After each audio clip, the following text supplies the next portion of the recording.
wanita memakai alat supaya tidak mengandung bila bersama yang letak lengan wanita. Lepas tu datang bulan tak datang sampai sekarang hampir setahun.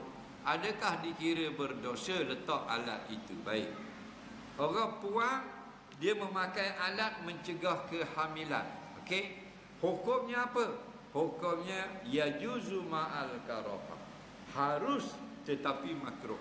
Guana harus sebab tidak diharamkan pada syarak. Dan guana makruh kerana menyalahi sunnah. Apa sunnah? Nabi nak kita ramai anak. Jadi kita jarangkan anak menyalahi sunnah Nabi. Jadi makruh tak berapa comel. Tapi tidak ada ulama mengatakan haram. Kenapa? Kerana ada sebahagian sahabat Nabi radhiyallahu anhum mengamalkannya. Cuma sistem yang mereka guna cara dulu, bukan cara kita seperti IUD atau disuntik di dalam lengan dan sebagainya. Tapi haru dengan makna makruh ini dengan syarat cara rawatan atau ubat yang dimakan tidak membahayakan kesihatan. Kalau ubat yang digunakan untuk kawal kelahiran itu membahayakan kesihatan, hukum memakan ubat itu adalah haram. Okey? Selepas dia diinjek untuk mencegah kehamilan, maka tidak datang haid. Hukumnya itu yang dikatakan menyalahi sunnah. Sepatutnya kita tidak amalkan benda ini. Kita ambil lah ketika kita haid, kita tidak semayang. Ketika kita haid, kita tidak puasa. Tapi bila dah kita suci, kita qada puasa.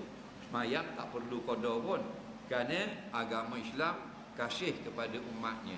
Oleh kerana semayang itu banyak, kalau disuruh qada, jadi beratlah orang puang. Tetapi puasa setahun hanya sekali. Biasanya kita akan qada 7 hari saja setahun. 7 hari puasa setahun atas nama qada tidak memberatkan umat. Kerana itu kata Aisyah radhiyallahu anha, kunna nu'maru bi qada'i syiyam wala nu'maru bi qada'i shalah. Kami disuruh oleh Nabi hanya qada puasa saja ketika haid, dan kami tidak disuruh qada semayang. Walaupun semayang itu kami tinggal setiap bulan 7 hari.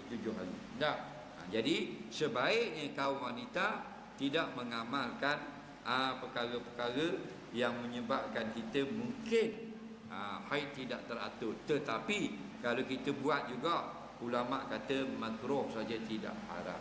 Yang haram ini disuntik, lepas pada suntik jadi gila, haram. Lepas disuntik jadi hilang ingatan, haram.